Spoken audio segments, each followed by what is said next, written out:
Aleluia. Meus irmãos, a paz do Senhor Jesus, amém? Pega a palavra do Senhor. Hoje nós temos uma palavra do Senhor dos céus aos nosso coração. Então deixa eu ganhar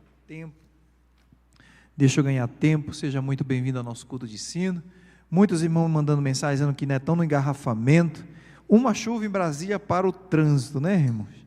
Quarta-feira estava tão cheio e os irmãos me mandando mensagem que estão ali na entrada. Eu acho que é o viaduto aqui que mudou, né? A entrada de Águas Claras ali na EPTG. Mateus, no capítulo 13, nós temos aqui a parábola do semeador, parábola do joio. E na verdade, Jesus conta essa parábola em meio a sete parábolas, dentro de um bloco de 7 palavras sobre o reino dos céus. É o que a gente tenha aprendido aqui sobre o reino dos céus, e hoje nós vamos dar continuidade. Vamos então, o verso 24 do versículo 13, coloca o verso 24, a parábola então do joio. Propôs-lhe uma parábola dizendo: o reino dos céus é semelhante ao homem que semeia a boa semente no seu campo. Mas dormindo os homens, veio o seu inimigo e semeou o joio no meio do trigo e retirou-se e saiu. E quando a erva cresceu e frutificou, apareceu também o joio. E os servos do pai de família, indo ter com eles, disseram: Senhor, não semeaste tu no teu campo boa semente? Por que tem então joio? E ele disse: o inimigo é que fez isso. E os servos lhe disseram: queres, pois, que vamos arrancá-lo? Vamos arrancá-lo? Ele, porém, disse: não, para que ao colher o joio, não arranqueis também o trigo com ele. Deixai crescer ambos juntos até a ceifa, e por ocasião da ceifa, direi aos ceifeiros: colhei primeiro o joio, atai-o em molhos para o queimar, mas o trigo ajuntai-o no meu celeiro. Isso aqui já é bênção para nossas vidas. 31. Pronto, até o 30, deixa até o 30 mesmo. Feche seus olhos. Pai Todo-Poderoso, queremos te agradecer, Senhor, por essa noite. Fala aos nossos corações. Sabemos que nós que estamos aqui queremos aprender, Senhor, mais do teu reino. Sabemos que teremos aquele grande encontro contigo nos céus, e eu sei, meu Pai, que o Senhor separou cada coração, cada família. Abre nosso entendimento, que possamos colher frutos eternos, Senhor, desta parábola, em nome do Senhor Jesus. Amém. Glória a Deus. Queridos, Jesus, mais uma vez aqui, quero que você preste atenção na introdução, mais uma vez aqui, Jesus, ele traz o cenário. Jesus, ele era muito prático, pedagógico, trazia um ensinamento justamente no cenário onde ele andava. A faculdade de Jesus, ela não tinha projetor. A faculdade, junto ali com seus discípulos, não tinha um data show, não tinha um telão. Não precisa colocar agora não, os slides. Deixa só por favor, a arte lá. Isso. Então, o Senhor, ele olhava um campo e ele dava um exemplo daquele campo. Ele olhava um cenário, uma árvore, ele foi ali na figueira e ele falou dos frutos. Ele aproveitava ali o cenário, aproveitava o mar, a tempestade. Então, como ele gostava de usar. E agora nós chegamos aqui, diante da parábola do joio e do trigo. E aí ele começa a parábola propondo algo. Ele propõe, a minha versão diz, propõe uma parábola dizendo: o reino do céu é semelhante ao homem que semeia a boa semente no seu campo. Irmãos, olha que interessante isso. O reino dos céus, que já está no nosso meio, Jesus, ele inaugura esse reino, ele é o rei desse reino. Ele propõe uma parábola de semeadura. Então ele traz uma analogia de algo bom que foi plantado, uma semente boa que foi plantada. Ele traz, não é apenas nessa parábola, ele fala de semeadura, a Bíblia fala de semeadura, né? Então, a primeira coisa que veio ao meu coração, algo meu, eu faço os estudos nos comentários bíblicos, mas a primeira coisa, amados, em relação à semeadura, a pergunta para os nossos corações é: o que nós temos semeado? Essa semente aqui é uma semente boa, no seu próprio campo, o verso diz. Mas, amados, o que é que nós temos semeado?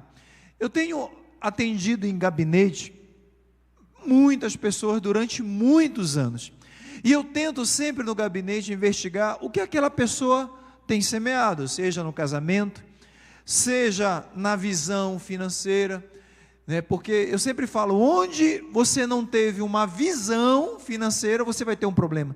Se você não teve uma visão no teu casamento em relação a uma boa plantação, você vai ter um casamento distorcido. Se você não teve uma boa visão, se você não plantou e consolidou um filho, um adolescente, você vai ter um problema na colheita.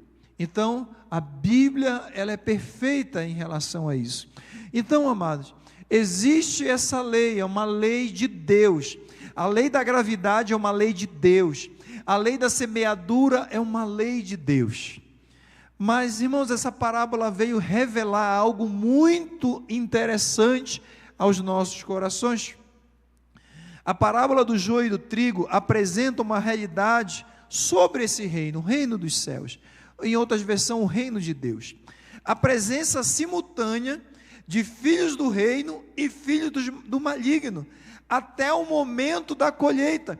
Há uma convivência simultânea entre os filhos do reino e os filhos do maligno. Até quando, pastor? Até a colheita, você vai olhar nessa parábola. Então, esse primeiro tópico, preste muita atenção na sua colheita de oração, se você está fechando, como diz Mateus capítulo 6, se você está indo lá no secreto com o Senhor, fechando a porta do seu quarto, orando em secreto, onde o teu Pai, Ele vai te recompensar publicamente, aleluia. Então isso é semeadura. Jesus, ele utiliza a metáfora agrícola para ilustrar também a paciência divina e o julgamento final, porque o verso 24 diz assim: o reino do céu é semelhante a um homem que semeou boa semente no seu campo. A semente boa e o semeador, olha que interessante, a qualidade da semente reflete então a intenção e a natureza do semeador. A qualidade dessa semente reflete do Senhor a intenção, uma intenção boa de plantar uma boa semente. É por isso que eu digo, onde está a nossa intenção boa de plantar, irmãos? Tudo aquilo que nós plantamos, Gálatas 6:7 vai falar, né? De Deus não se zomba. Tudo aquilo que o homem, mais uma vez, a Bíblia ilustrando, tudo aquilo que o homem planta, ele vai colher. Então, Deus deve estar falando ao nosso coração, ao meu, a você que me assiste, vamos começar a plantar sementes boas.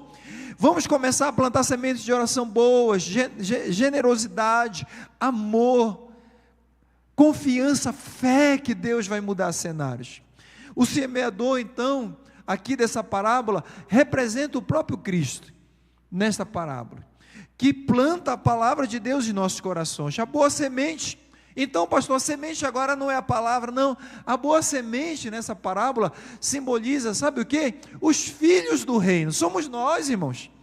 Nós somos a boa semente de Jesus. Eu creio que todos que estão aqui são boas sementes do Senhor.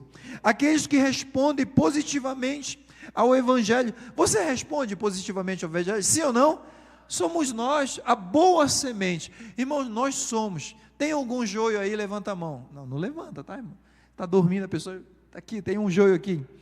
A boa semente simboliza os filhos do reino, aqueles que respondem. Então, a iniciativa divina na semeadura destaca então o quê? A graça de Deus em chamar os seus filhos, chamar indivíduos para o seu reino. Olha a graça de Deus nessa semeadura, em chamar os seus filhos para o reino. O verso 26 e diz: mas dormindo os homens, veio o seu inimigo e semeou o joio no meio do trigo e retirou-se. Amados, o que simboliza isso aqui na parábola? Depois Jesus ele vai explicar. Mas irmãos, no meio dos filhos do reino, existem os filhos das trevas, e eles vão no mundo. Alguns teólogos eles falam que isso simboliza a igreja. Eu não concordo, porque o próprio Jesus vai dizer que é o mundo, que eles convivem num ambiente, e nós ainda estamos, nós ainda estamos no mundo, a igreja ainda está no mundo. Então pode ser na igreja, pode ser no mundo, no outro ambiente, a convivência simultânea de ambos. Então o inimigo vai, quando existe ali uma falha, digamos assim, umas versões dizem que houve ali um sono espiritual, e aí o inimigo ele implanta a semente do joio naquela terra. Olha que ilustração, inclusive a nossa. O campo é identificado por Jesus como o mundo, o palco onde o reino dos céus ele se manifesta. A diferença entre uma interpretação que vê o campo como igreja, como eu falei para vocês, Jesus amplia a visão não só para a igreja, mas ele amplia essa visão para o mundo, porque o reino, observe isso, irmãos, o reino dos céus ele é universal. Ele nos alcançou, ele alcançou judeus também, alcançou alguns judeus cristãos, ele alcançou americanos, alcançou sul-americanos, que somos nós. O reino dos céus, ele é universal, ele está disponível. Glória a Deus por isso, amados irmãos.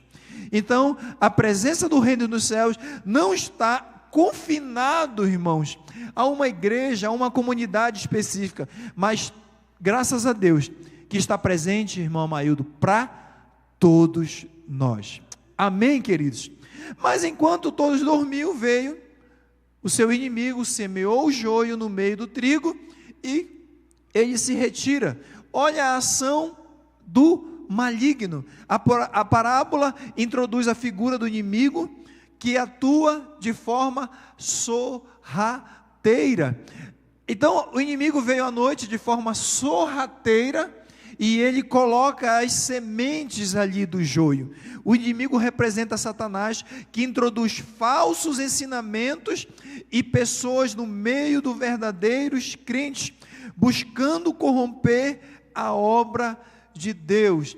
Irmãos, hoje nós temos muitos especialistas de Bíblias, especialistas de teologias, infiltrados também na igreja, infiltrados lá na internet, relativizando casamentos. Não, porque se você é feliz, isso é amor, se é amor, tudo pode.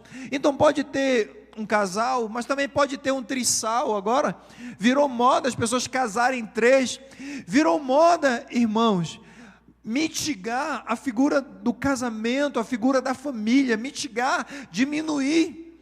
Então, existem doutrinas que as pessoas pegam, cuidado, amados, existem doutrinas que a pessoa pega um pequeno texto sem contexto, e aquilo vira uma doutrina. Enquanto nós estamos aqui pregando a palavra de forma expositiva, versículo por versículo, por parábola, temos culto de ensinos, temos teologia na nossa igreja, porque nós temos que estar fundamentado, irmão Benjamin, é na palavra de Deus. Nós precisamos estar fundamentados nessa palavra, porque o dia que vier pandemia novamente, o dia que vier o dia mau, não, eu conheço o Deus que eu sirvo, eu tenho profundidade do Deus que eu sirvo. Então, cuidado com pessoas, cuidado com falsos profetas. Eu falo isso com amor, irmãos.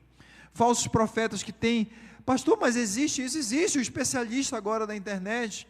Então, está cheio de live de pastor pedindo pix lá na internet, traz uma palavra ali de motivação ao seu coração, porque você pode, você merece, você é um merecedor. Irmãos, a Bíblia ela vai muito contra a teologia coach, enquanto enaltece a humanidade, enquanto enaltece a nossa humanidade, o Evangelho é totalmente na contramão de tudo isso. Então, o joio, entre o trigo. O joio é uma planta que se assemelha, é uma erva daninha, que se assemelha ao trigo. Olha, tem uma semelhança. Ela é muito parecida, pastor Laci. Tem um nome científico, não tem por que eu falar aqui, eu pesquisei, mas ela é uma erva daninha muito, muito parecida, e ela vai se entrelaçando, enquanto vai crescendo, até o fruto. E aí, especialmente nos estágios iniciais, ela vai crescendo junto. Então, você não sabe se aquela folhinha é uma folha do trigo, se aquela flor é uma flor do trigo, ou é do joio. Essa semelhança torna então difícil distinguir entre os verdadeiros e os falsos crentes, ressaltando a complexidade, irmãos, de nós julgarmos.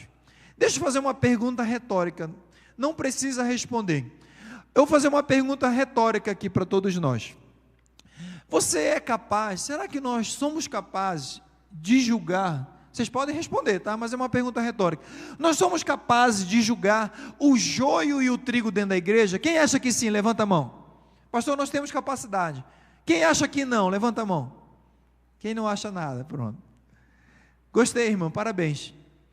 Como é seu nome, minha filha?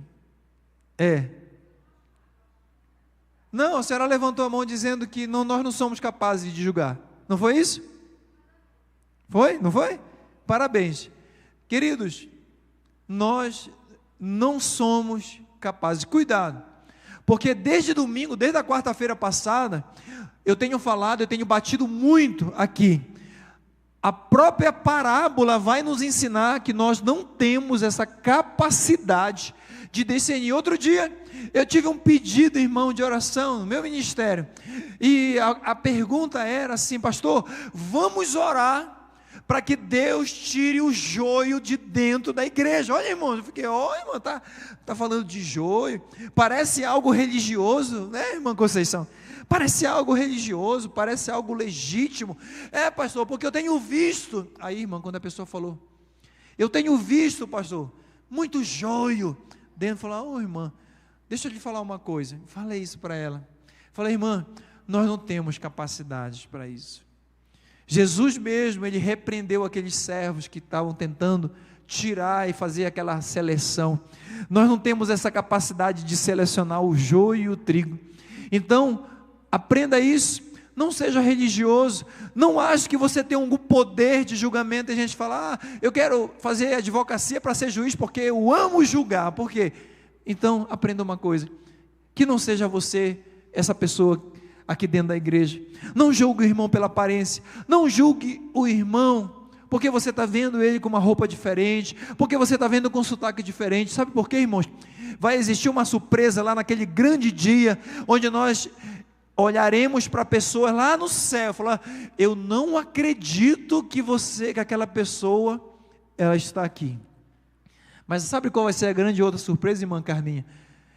Eu não acredito que aquele santarrão não está aqui. Vai ser uma outra surpresa. Pessoas que nós acreditávamos pela nossa religiosidade, além da religiosidade nossa, que as pessoas estariam no céu e não estarão. E por outro lado, as pessoas que a gente acha que estariam lá e não estarão. Então, nós não temos essa capacidade. Sabe, amados, o verso 26 fala que enquanto a erva, pode colocar aí para a gente, enquanto a erva cresceu e frutificou, apareceu também o joio. Então nesse momento eu faço uma pergunta, pastor, qual é o momento então de identificar joio ou trigo? Olha só, tem algo interessante. Jesus, ele traz um princípio. Sabe qual é o momento? Naquele contexto, na hora da frutificação, na hora que frutifica. Irmãos, se você quer ver um verdadeiro homem, se você não vai julgar, eu quero que você tenha um entendimento. Se você tiver dúvida, você não vai sair julgando, eu te ensinei. Mas se você quer ali, da parte de Deus, falar, olha, tem um profeta que está falando comigo, existe um pastor que me dá conselhos, deixa eu colocar na balança. Coloque na balança dos frutos do Espírito Santo. Porque, irmãos, A pessoa que não é de Deus não vai gerar fruto, não adianta. O joio não vai gerar fruto. Quando cresce, o trigo ele vai gerar fruto, mas o joio não vai gerar frutos. Os servos sugerem então arrancar o joio imediatamente, mas o dono do campo recomenda esperar até quando, pastor? Voltando aqui, o dono do campo, que Jesus, ele fala, não façam isso, não julguem antes do tempo, porque o tempo será lá na frutificação, naquele momento que o Senhor, eu vou fazer a divisão, eu vou pegar essa parte e vou colocar para queimar, vai arder, e essa parte vem para o meu celeiro. Quem vai para o celeiro do Senhor Jesus, aleluia? Nós iremos, querido. Essa atitude reflete também a longanimidade, como Ele é longânimo, como o nosso Deus é longânimo. Irmãos, isso aqui, o Senhor, Ele dá mais uma chance. Vamos ver no fruto, vamos ver o crescimento, vamos ver se esse crescimento é legítimo, se vai gerar fruto. Essa atitude reflete a longanimidade de Deus, que dá tempo para arrependimento. Deus, Ele nos dá tempo para o arrependimento. Deus, Ele nos dá tempo para o crescimento espiritual. Ei, querido, Deus nos chamou aqui para dizer, talvez você que me assiste, eu estou te dando tempo para você crescer, eu estou esticando essa corda, mas olha, cuidado, não deixe essa corda esticar, a corda de Deus, irmãos, porque fala a palavra do Senhor, de Deus não se deixa o quê? Escarnecer. Não brinque com Deus, Ele vai te dando corda, Ele é longânimo, Ele é paciente, mas tudo aquilo que o homem planta, seja de bom ou de ruim, a colheita ela é opcional, a plantação é opcional, meu irmão, mas na hora da colheita, ela é obrigatória. Se o irmão Benjamin, que tem uma fazenda, é pitaia, irmão Benjamin, ele planta pitaia, nasce desse tamanho lá, eu ganho a pitaia dele lá. Se ele planta pitaia, vai nascer pitaia. Se ele planta mamão, vai nascer mamão, limão, a colheita ela é obrigatória. É por isso que não se cansem de fazer o bem, porque no momento certo, se você não desfalecer, a Bíblia diz, nós faremos, nós iremos colher. Amém, queridos? A aparência divina, a paciência divina é uma oportunidade para transformação e redenção. A separação definitiva entre joio e trigo ocorrerá na colheita, naquele grande dia, ou seja, simboliza o juízo final. Lá no juízo final, irmãos, haverá muita tristeza, choro. Naquele dia a palavra do Senhor diz que haverá choro e ranger de dente. Por que eu não escutei?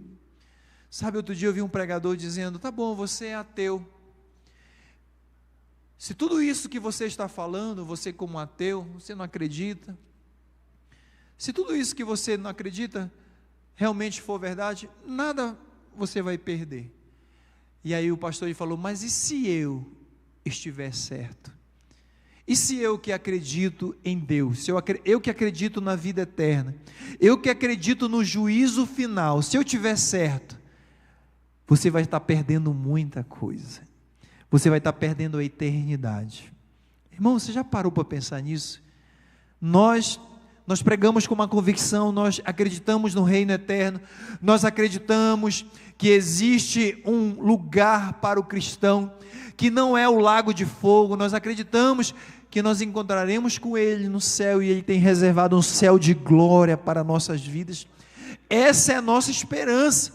Mas se o ateu estiver errado, ele vai perder muito, mas nós ganharemos muito, porque nós estaremos naquele grande dia lá com Ele, amém? Os anjos serão então encarregados dessa separação. Por quê, pastor? Porque precisa haver justiça. São os anjos que eles vão encaminhar, tal qual a parábola, né, que ele encaminha lá e depois simboliza os anjos que eles se encarregarão de fazer essa seleção, essa pré-seleção. O julgamento pertence ao Senhor e Ele executará no tempo oportuno, no tempo apropriado.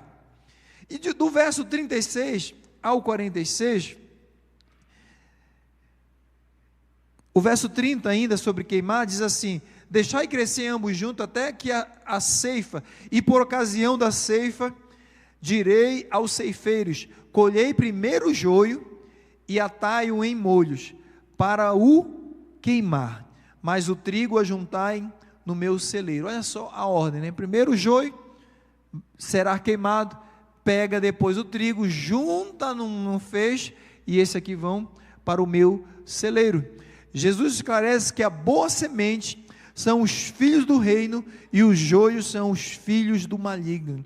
Essa distinção enfatiza a existência de duas realidades espirituais coexistindo, irmãos. Até quando, pastor, essas duas realidades, irmãos? Até o juízo final vai coexistir o bem, o mal, os filhos das trevas e os filhos da luz. É assim mesmo. Amados, eu já contei aqui um testemunho. Quando a minha filha nasceu, eu trabalhava na Unimed, lá em Belém do Pará, e existia uma moça lá que estava há 10 anos, 20 anos tentando engravidar, e todo mundo que engravidava, eu via que ela ficava assim, meio nervosa. E um dia que nasceu a Maria Eduarda, eu já era pastor, já tinha envolvimento, uma intimidade. Olha como o reino das trevas está muito próximo, e nunca tinha contato direto. Trabalhava-se ao lado da minha baia ali, né, uma sala para muitos e muitas baias.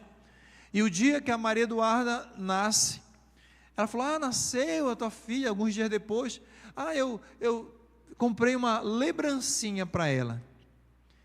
Eu, naquele mesmo momento, falei: muitos deram ali, né, lembrancinhas, ambiente de trabalho. E aí, irmãos, quando eu peguei, Deus falou: isso é um objeto de magia negra. Eu não sabia o que tinha dentro daquele presente, era um embrulho de presente.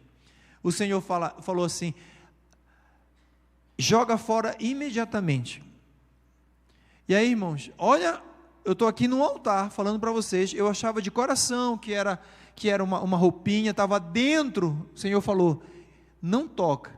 Irmãos, eu rasguei. Quando eu olhei, era uma bonequinha, era uma boneca. Quando eu vi embaixo, ali, tinha uma espécie de um punhal, algumas coisas vermelhas, uma coisa muito pesada, uma boneca escura e vermelha. Então, aquilo ia causar, se eu levasse para minha casa, aquilo iria causar algo. Tanto é que ela perguntava: como é que está? Eu falei: está ótimo, minha filha está ótima, está bem.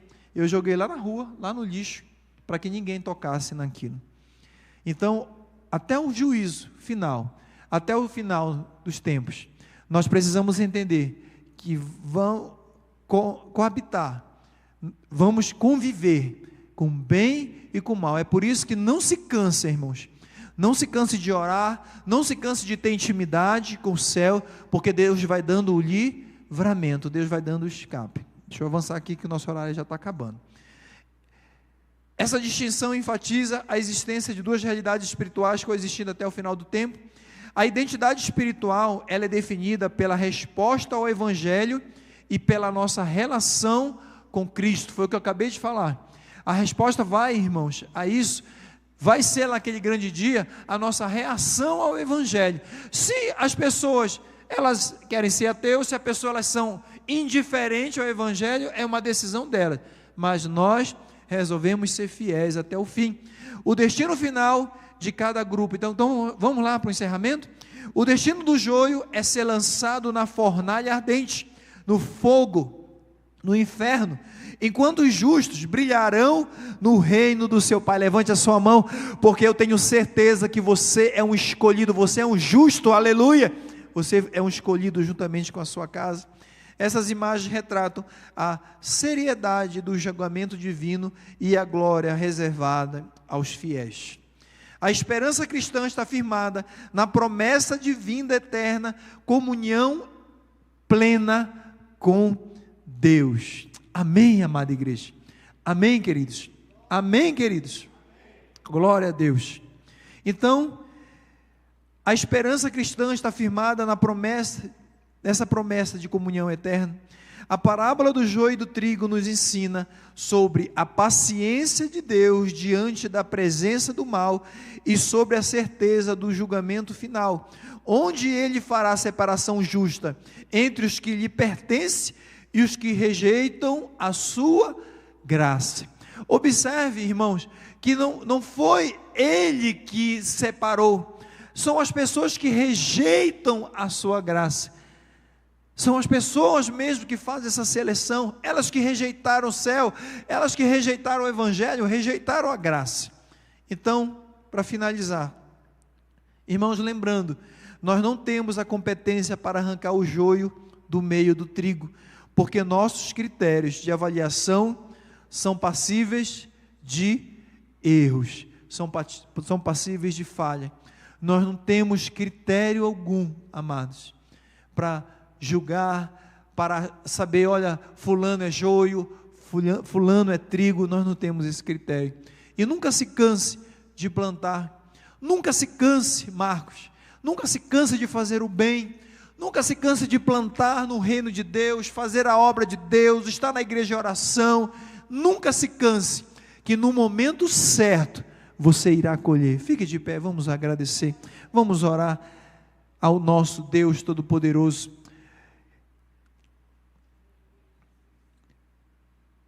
Nunca se canse de plantar sementes. Carta de apresentação, está aqui, irmão? Amém. Então, queridos, que possamos aprender com essa parábola. Essa parábola, ela fala profundamente aos nossos corações.